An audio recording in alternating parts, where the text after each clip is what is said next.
Si tu travailles dans la food restaurant, traiteur, grossiste, épicier, écoute bien. Parce que Choco vient de montrer comment l'IA peut prendre en charge toute la distribution alimentaire. Pas dans 5 ans. Maintenant. En 5 minutes, tu vas comprendre ce que ça change pour toi. Voilà la réalité du terrain. On estime qu'aujourd'hui, plus de 80% des commandes dans la distribution alimentaire passent encore par des appels téléphoniques, des SMS ou des mails. C'est lent, c'est source d'erreurs, et ça mobilise du temps humain précieux. En parallèle, les marges dans la food ne font que se réduire 1 ou 2 points de marge en moins chaque année. Les professionnels n'ont tout simplement plus le luxe de gérer manuellement ce qui peut être automatisé. Et c'est exactement ce problème qu'Openai et Choco ont décidé d'attaquer de front. Concrètement, Choco déploie des agents IA et des programmes autonomes qui comprennent tes besoins en stock, envoie les commandes aux fournisseurs, gère les confirmations et signale les anomalies. Sans que tu aies à lever le petit doigt. Résultat, moins d'erreurs de saisie, moins de pertes de marchandises liées à des commandes mal passées. Et sur la productivité, les entreprises qui ont adopté Choco rapportent jusqu'à 50% de temps gagné sur la gestion des commandes. Ce n'est pas un chiffre sorti d'un PowerPoint, c'est ce que vivent les équipes sur le terrain. Alors concrètement, qu'est-ce que tu fais cette semaine? Première chose, va sur le site de Choco, regarde leur démo, ça prend 10 minutes et c'est très concret. Deuxième chose, prends une feuille et liste tes 3 tâches de commande les plus répétitives, celles que tu ou ton équipe faites plusieurs fois par semaine. Troisième chose, estime le temps que ça prend. En heures par mois. Ce calcul simple, c'est ton point de départ pour savoir si un outil comme Choco peut te faire économiser de l'argent réel. Une seule chose à retenir de cette vidéo. L'IA ne remplace pas tes fournisseurs, ni tes équipes. Elle efface juste la paperasse entre eux. Et dans la food, où chaque heure compte, c'est déjà énorme. OpenAI vient de publier un guide officiel pour GPT 5.5. Et honnêtement, si tu utilises cet outil sans l'avoir lu, tu te prives probablement de 70% de sa valeur. Aujourd'hui je te donne l'essentiel en 5 minutes, ce que ça change, et ce que tu peux faire dès cette semaine. Pourquoi c'est important maintenant? Parce que GPT 5.5 n'est pas juste une mise à jour cosmétique. C'est un bond en avant. Mais voilà le truc, plus le modèle est puissant, plus la façon dont tu lui parles fait la différence. Un mauvais prompt sur GPT-4 donnait une réponse passable. Le même mauvais prompt sur GPT 5.5 peut te donner quelque chose de beaucoup trop long, trop vague, ou complètement à côté. La puissance appelle la précision. Ce qui change concrètement avec ce guide. Premier point, la formulation. OpenAI est très clair là-dessus, le modèle répond à ce que tu lui dis vraiment, pas à ce que tu veux dire. Sois explicite sur le format, le ton, l'objectif. Deuxième point, le contexte. Plus tu donnes de contexte pertinent en amont, plus la réponse est calibrée. Pas besoin d'écrire un roman, juste les bonnes infos au bon endroit. Troisième point, la gestion des réponses longues. GPT 5.5 peut produire beaucoup. Apprendre à lui demander de synthétiser, de structurer, de prioriser, c'est une compétence à part entière. Alors concrètement, qu'est-ce que tu fais cette semaine? D'abord, lis le guide officiel. Il est disponible sur le site développeur d'OpenAI, c'est 20 minutes, en anglais, mais accessible. Ensuite, prends un vrai cas professionnel que tu traites souvent, une réponse client, une synthèse de réunion, un brief et teste 3 façons différentes de formuler ta demande. Note ce qui change. Enfin, crée ton propre template de prompt pour ce cas. Un modèle réutilisable que tu adaptes à chaque fois. C'est ça, travailler avec l'IA de façon professionnelle. La phrase à retenir, GPT est 5.5 bien prompté, c'est un collaborateur senior disponible 24h24 et le guide OpenAI t'apprend à lui parler correctement. Si cette veille t'a été utile, abonne-toi, je publie chaque semaine ce qui compte vraiment pour les pros. Les PME qui adoptent l'IA cette année construisent un avantage que les autres ne rattraperont pas facilement. Ce n'est plus une question de technologie.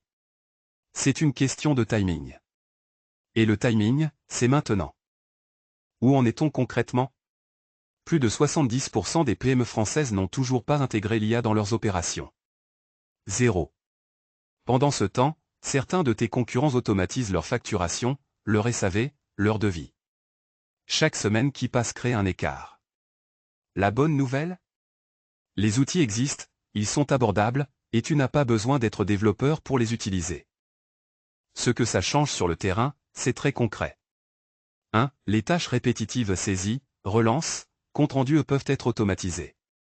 On parle de 5 à 10 heures récupérées par semaine dans certaines PME. 2. La relation client s'améliore, réponse plus rapide, plus personnalisée, même avec une petite équipe. 3. Tu prends de meilleures décisions parce que tu analyses tes données en temps réel, pas en fin de mois quand il est trop tard. Alors qu'est-ce que tu fais cette semaine? Étape 1. Prends 10 minutes pour identifier la tâche qui te prend le plus de temps inutilement. Étape 2. Cherche un outil IA qui s'y attaque. Il y en a pour la rédaction, les emails, la facturation, le recrutement. Beaucoup ont une version gratuite.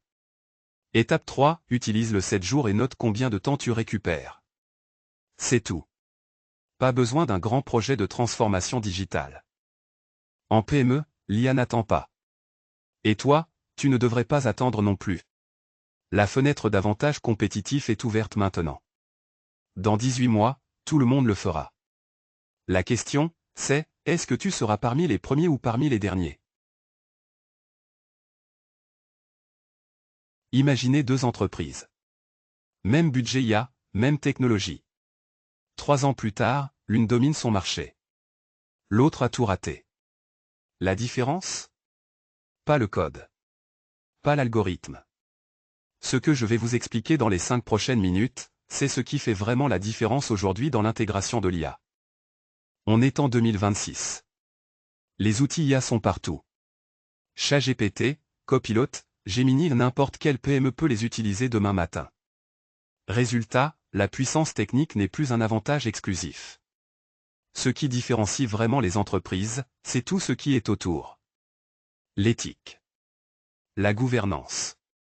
La réglementation. Et surtout, est-ce que vos équipes, vos clients, font confiance à vos outils IA? Si la réponse est non, votre projet ne décollera pas. Peu importe la qualité du modèle derrière. Concrètement, voilà ce que ça change sur le terrain. Premier point, vous pouvez déployer le meilleur outil du monde, si vos collaborateurs ne comprennent pas pourquoi il est là, ils vont le contourner ou le saboter inconsciemment. Deuxième point, en Europe, les actes imposent déjà des obligations selon le niveau de risque de vos usages IA. Une erreur de classification peut coûter cher juridiquement et en réputation. Troisième point, la confiance, c'est le nouveau pétrole. Les entreprises qui expliquent comment elles utilisent l'IA, qui montrent leurs garde-fous, gagnent la préférence client. C'est mesurable. Alors qu'est-ce qu'on fait cette semaine, concrètement? D'abord, faites un audit rapide. Listez tous vos usages IA actuels même informels et posez-vous la question, est-ce qu'on a réfléchi au risque? Ensuite, sur votre prochain projet IA, forcez-vous à impliquer quelqu'un qui n'est pas technique. Un commercial, un RH, un client. Leur regard va révéler des angles morts que les techs ne voient jamais. Et enfin, prenez 20 minutes pour lire un résumé de l'EACT. Pas le texte complet, juste les grandes catégories de risques. Ça va changer votre façon de cadrer vos projets. Donc retenez ça, en 2026, l'IA qui gagne n'est pas la plus puissante techniquement. C'est celle qui est adoptée, qui respecte les règles, et en laquelle les gens ont confiance. Le génie humain et stratégique prend le dessus sur le génie technique. Et ça, c'est une excellente nouvelle pour vous. OpenAI vient de lâcher GPT 5.5. Et ce n'est pas juste une mise à jour. C'est un saut. Le genre de truc qui va changer la façon dont les entreprises travaillent concrètement, pas dans 5 ans, maintenant. Dans les 5 prochaines minutes, je t'explique ce que c'est, ce que ça change pour toi, et ce que tu peux faire dès cette semaine. Alors pourquoi ça compte autant aujourd'hui? Premier point, OpenAI vient de franchir un palier technique que personne d'autre n'a encore atteint. GPT 5.5 est officiellement le modèle d'IA le plus avancé disponible au public. Deuxième point, tes concurrents vont l'intégrer. Les premiers qui maîtrisent un nouvel outil prennent une avance qui se mesure en mois, pas en jours. Troisième point, l'écosystème autour de ce modèle va grossir très vite. Outils, intégration, cas d'usage. La fenêtre pour être early adopté est courte. Concrètement, qu'est-ce que ça change? D'abord, la vitesse et la précision sur des tâches complexes. Des analyses qui prenaient 1 heure peuvent se faire en quelques secondes avec un niveau de qualité supérieur. Ensuite, la prise de décision. Le modèle peut synthétiser des données, croiser des sources et formuler des recommandations claires, ce que tu confiais à un consultant ou à une équipe entière. Et ça touche des secteurs critiques, la santé pour le diagnostic assisté, la finance pour l'analyse de risque, la formation pour les parcours personnalisés. Si tu travailles dans l'un de ces domaines, ça te concerne directement. Voilà ce que je te recommande de faire cette semaine. 1. Prends ta tâche la plus répétitive ou la plus chronophage, et teste GPT 5.5 dessus. Pas demain, cette semaine. 2. Identifie un process dans ton activité qui pourrait être automatisé. Pas tout, juste un. C'est souvent suffisant pour libérer plusieurs heures par mois. 3. Si tu utilises déjà un outil IA, compare les résultats. L'écart de performance te dira si tu dois migrer ou non. L'idée, c'est de passer de spectateur à testeur en moins de 48 heures. La phrase à retenir, GPT 5.5 est là, il est accessible, et tes concurrents vont s'en emparer. La question n'est plus si tu vas utiliser l'IA, c'est quand tu vas passer à la vitesse supérieure. Si cette veille t'a été utile, abonne-toi. Chaque semaine, je décrypte les actus IA qui comptent vraiment pour les pros comme toi, sur yadashka.fr.